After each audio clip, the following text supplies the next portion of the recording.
Alright, ladies and gentlemen, welcome to a Fnaf 2 trailer. And I'm making sure, trust me, I quintuple checked to make sure I'm recording this time. The last full trailer that came out had a whole thing, spoke a ton about theories, just didn't press record. Anyway, I'm pretty excited. This dropped really late at night last night, so I was like, I debated making a video on it then, and I was like, nah, I'll wait. So I literally just rolled out of bed, so here we are.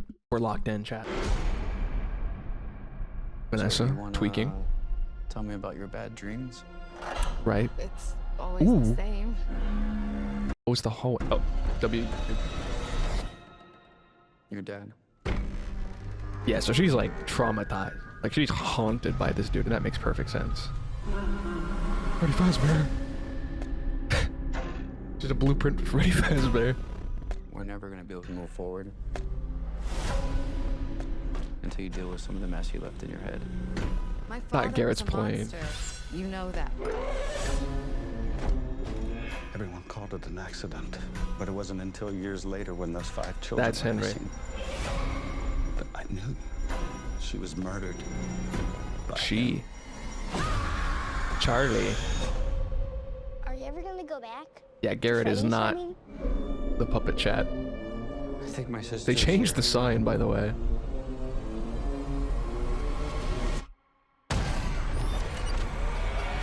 I can't wait to hear Megan Fox's voice come out of that thing. No shot, that was just Balloon Boy's laugh. Oh! What do they want with my sister? The red eyes are back. This town will be dead by morning. Damn. Half of this town will be dead by morning. It's crazy. Vanessa got jumped by Mangle? Oh shit. They're straight. Yo. Damn. I am so interested on the plot of this movie, dude. We're obviously gonna watch it one more time. But wow, okay. I'm gonna talk way more this time.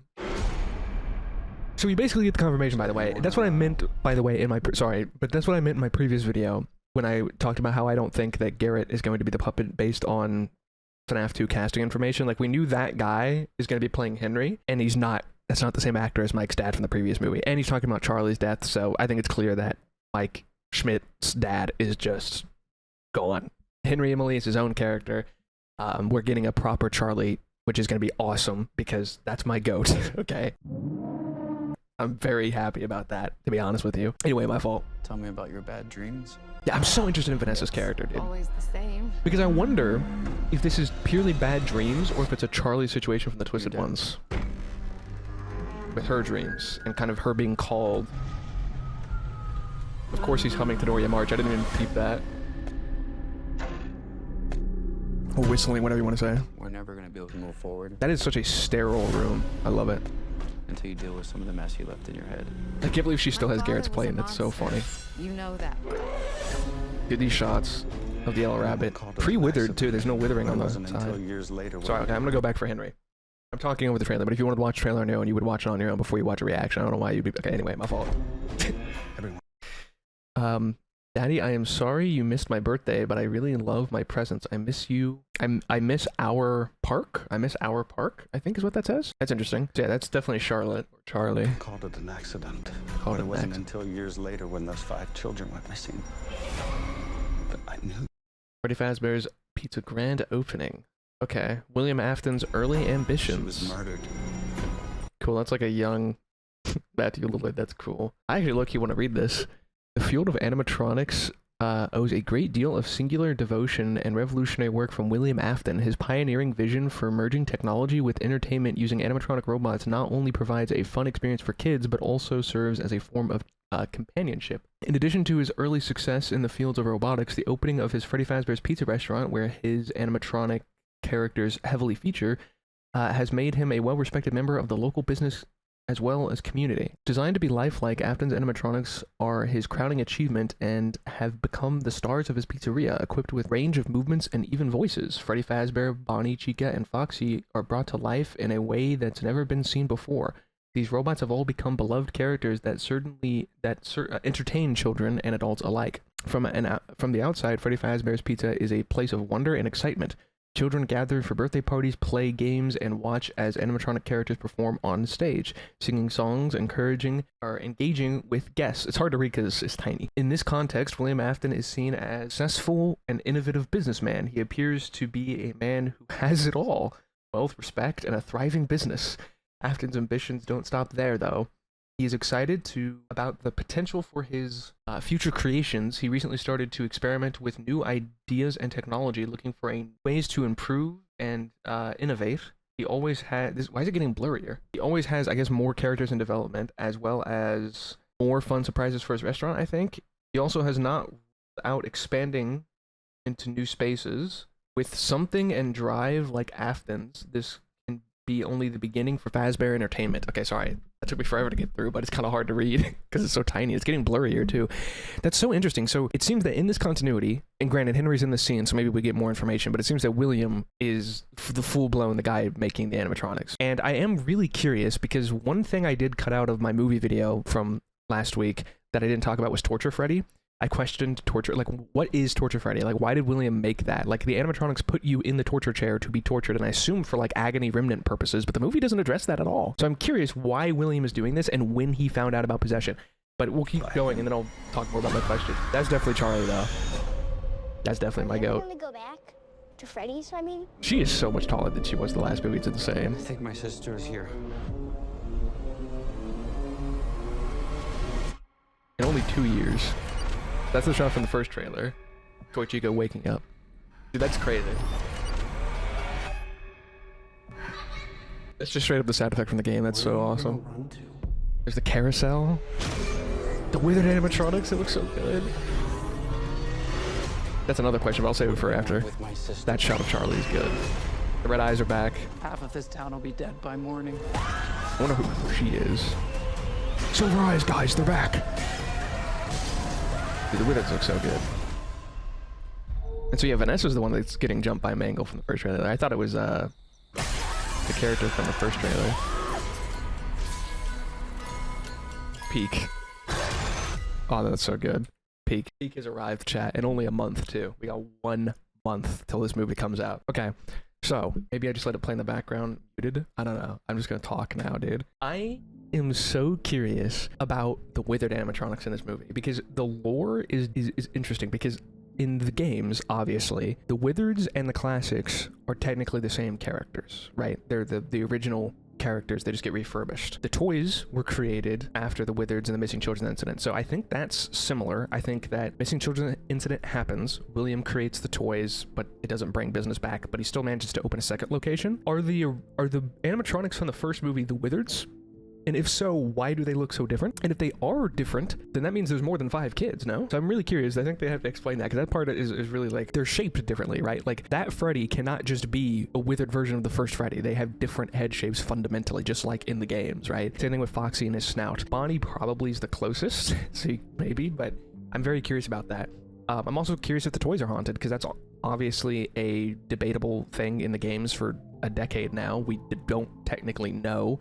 You can make an argument for it. You can make an argument for partially, you know, you can make an argument for no.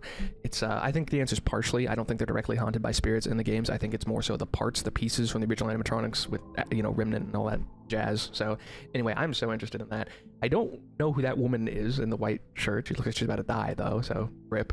But yeah, so Vanessa's getting haunted by William, whether that's literal or just trauma. That's very interesting. I've talked about that in length. I'm so interested in Vanessa's character and where they take her. It looks like this movie too, by the way, is gonna have so much more action. And I don't necessarily know how much scarier it's gonna be per se, but it's definitely gonna have more action. I'm very much looking forward to that, to be honest.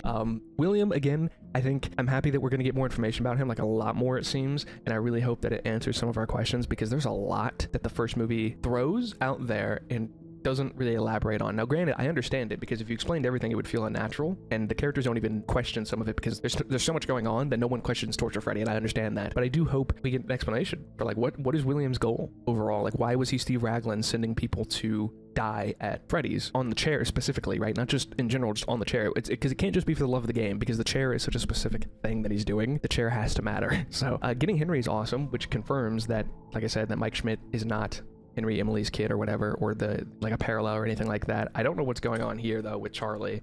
She's like screaming and holding a young boy, which is really interesting. Is that like the MCI or something like that? I don't know. Because in the first trailer, we learned that this location is the quote-unquote original location. So the one from the first movie was a second franchise, which is interesting. So I don't know. And I wonder what Henry's role is. Is Henry just sort of a victim, or was he in league with William? Because that newspaper didn't mention shit about Henry. So also, actually, I remember this because I rewatched the movie like a dozen times to make that previous video. In the training tape, they say the founder of Freddy Fazbear. It's not founders. There's a singular founder in, I don't remember if I mentioned that in my script or not, but there's a singular founder in the training tape. So I don't think Henry's role is exactly the same as it was before. Also, this is interesting to think about because Charlie's dying out of Freddy's, potentially, which I know the whole, like, what is it? The Ticket to Fun booklet came out recently, and a lot of people think that the blacklight secrets in that booklet thing indicate that Charlie actually did die at a Freddy's and not Fredbear's, which would turn my whole thing on its head because I think that alleyway looks like the alleyway from FNAF 6, but hey, you know, I don't know. We'll see. But this could lend some credence to that. But that would mean, though, we'll have to see, obviously, that there were 6 kids that went missing at once, and Charlie was one of them. I think they're playing their cards. I'm going to say this. I think they're playing their cards way closer to their chest with this movie's plot. Number one, the first movie's plot was super simple anyway, but I feel like you could gather most of it from the trailers, and I think the reason they did that was because they wanted you to sell you on this movie. But this sequel, I cannot guess the plot in its entirety. I really can't. Really, the only thing I can confirm is that Charlie's definitely going to end up being the antagonist, and then we'll somehow work it out with her, probably. Because I am like, the others are like animals, but I'm very aware. Like, I really hope they adapt Charlie's intelligence in this movie, but also Vanessa. Like, obviously she's going to have a whole plot thread of dealing with her trauma, but that's going to be a bitch, though, because Springtrap's just going to straight up come back in the third movie.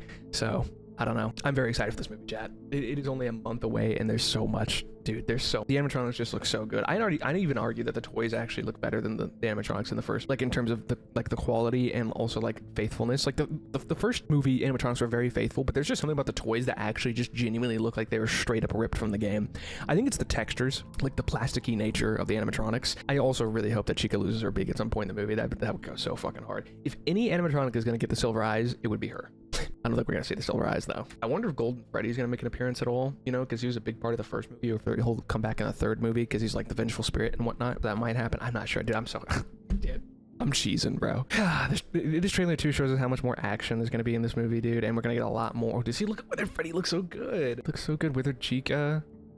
They all look so fucking good, dude. And they're just going around killing people, dude. It's kind of like the twist. I said, okay, hold on. I said that in the video that never came out, okay? The first trailer, my prediction for the plot was that since the first movie took a lot from the Silver Eyes, this movie was going to take from the Twisted ones. And that the toy animatronics are basically acting like the Twisted animatronics, where William sent them to go get Charlie, but they don't 100% know who she is, so they just kill people on their way to her. They slowly make their way closer to her, and they kill women that look like her. So I thought, like, maybe that's just what the toys are, just going house to house looking for Mike or something like that. Might still be potentially accurate, I'm not sure. But their eyes are red again, which means Afton influenced, no? And is Charlie Afton influenced? Because I thought that Charlie was going to be controlling the animatronics. Maybe she is. I don't know. Maybe the red eyes don't necessarily mean Afton's control. Maybe the red eyes just mean control in general, right there, right? I don't know. We'll see, I guess. Does this count, chat? Does this count as Silver Eyes, chat?